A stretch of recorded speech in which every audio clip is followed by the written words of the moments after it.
Hey,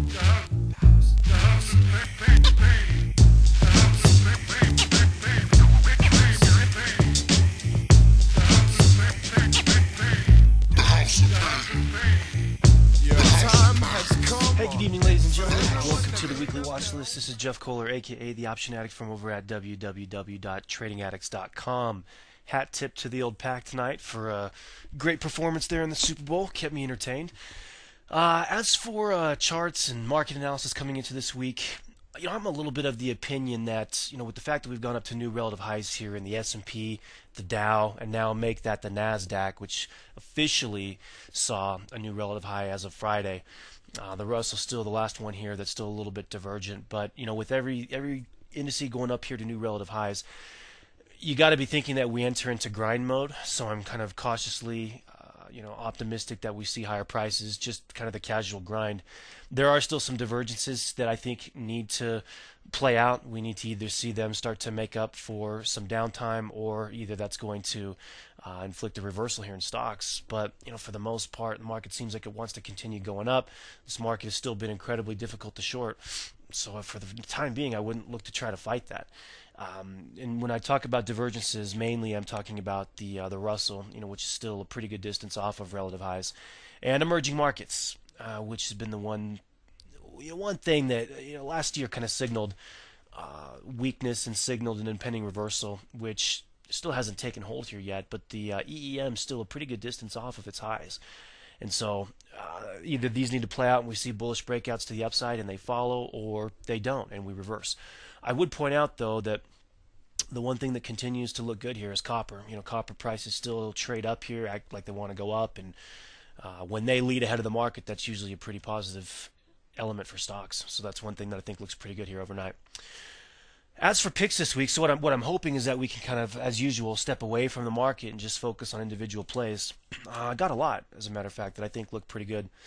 And I'm not one to usually talk about big slow-moving stocks here, but to me, I think Intel's on the cusp of a pretty big move. We've been talking about this on TA Live over at Trading Addicts for quite some time now, and it seems like we're about right at that point to see a really important breakout here for Intel. Now, the semiconductor index has been trading absolutely well without the participation of Intel, but you look at this setup here, nice, strong inverse head and shoulders pattern, and when we see that breakout here, north of, let's call it 2175, I think we see a pretty strong move in Intel, one like we haven't seen for quite some time.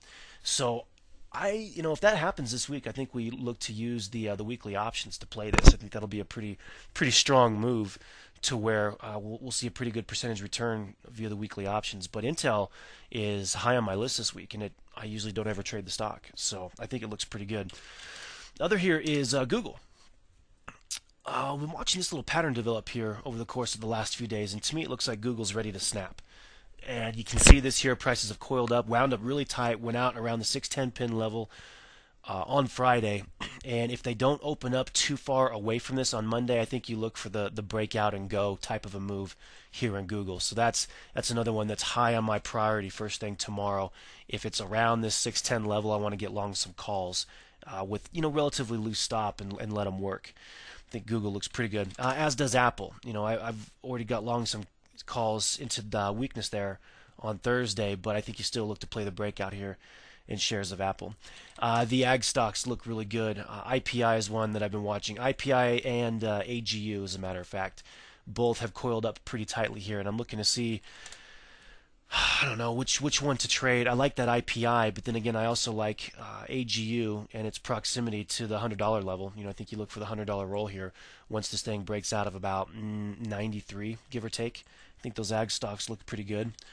SPIL, as a disclaimer, I've got a long position here, but this stock looks pretty good, and usually when it breaks away from a consolidation range like this, it'll tend to want to go. And we saw some pretty good volume here as of Friday, and I don't think it's moved too much, only 2%. So I think you want to take a look at that one.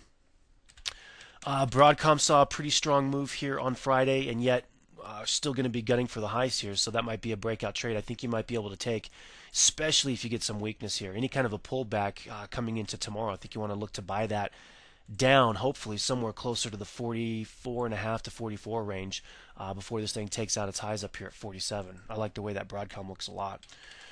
Garmin was another one I happened to miss on Friday, but it looks like it's breaking away from this big consolidation range, and it's got some pretty good volume behind it to boot. So if prices pull back a little bit, after the breakout, I usually like to sit back and wait for prices to come back and retest the spot in which they've broken from.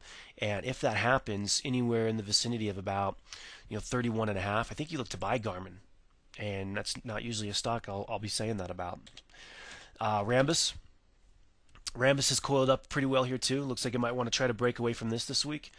Volume pretty active on Friday, for just your average run-of-the-mill 1% gain. But look for a breakout away from this pattern. I think Rambus might look to step it up here a little bit. Also got some calls in CMI. I think you want to look carefully at this pattern because where it's at in relation to the longer-term trend here, it's just a great spot. No matter how you slice it, very, very easy to manage around that 50-day moving average. It's coiled up really tightly here on the 30-minute chart. You can see it's just now starting to break away from that, and it's only moved about 2%. So I still think there's a big move coming out of this stock. Now above the 50 and 20-day moving averages, volume has been a little bit better than average over the course of the last week. There's been some accumulation here. So I think you want to look to get long that stock. PCP has a similar pattern structure that I like as well. If I get an opportunity to buy this down, I will tomorrow. Hopefully somewhere in the vicinity of 144, and probably target some March options with that. CAVM, aside from Intel, another one of my favorite semiconductor names. Same setup, just looking for coiling patterns where I'm looking for some expansion and volatility. CAVM is another favorite of mine. I'm hoping solar stocks weaken up just a little bit more from here. And what I'd like to do is when they stabilize and they find some support, I want to target STP. This is one of the few stocks that hasn't broken above that 200-day moving average. And I think once this one does, it'll see a pretty strong reaction to the upside. So STP is one that I'm going to be watching about into midweek this week. Also NTES, love the setup that's been going on here over the last couple days, and volume you can see was well above its average on Friday, which I didn't notice until just now, as a matter of fact. We talked about this stock on Friday, but now looking at that volume, it looks a whole lot better to run up here towards the highs. So let's see if we can't get some calls on that tomorrow morning. SD, another one, looks fantastic. Great volume on Friday. PCS, which has seen lots of volume coming in spurts over the last couple of weeks. I don't wonder if you try to buy this down here around the 50-day moving average looking for a pop. I want to see some price action work its way to the upside first, but this is a decent spot if you're going to anticipate a break from this pattern. Last but not least is JEC. Same thing, volume consolidation pattern. As you can see, I'm looking for kind of the same stuff here. Also got some small cap names. I'm going to run through these pretty quickly, so heads up. CORT, C-O-R-T, coiled up real tightly. We looked at this on Friday. I think it's going to be due for a pop here. Also like XIDE, but it's probably going to be earnings that gets this one moving. Maybe there's a day trade in front of that. Still very much on my list, as is level 3. I think you want to buy this down here, as a matter of fact. Very easy to manage. Stop under 120. LAB. There's some little volume there. I, again, like this setup a lot too. Looking for a breakaway from this probably tomorrow. That's going to be a good day trading name. CONN. This one stems back a long ways, but this one's going to be a pretty volatile one once it goes.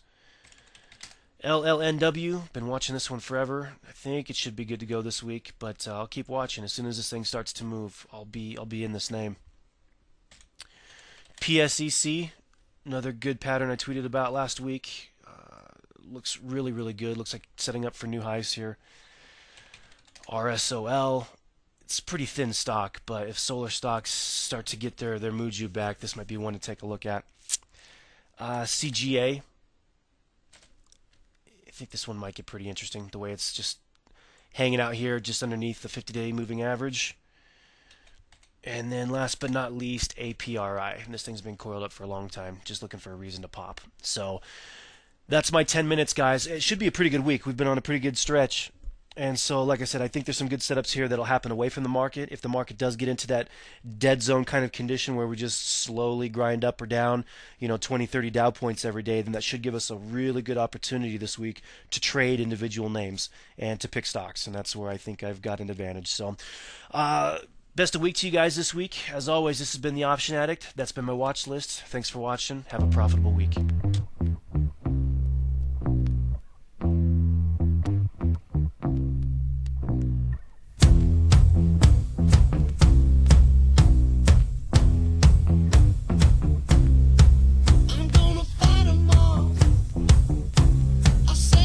Salvation Army couldn't hold me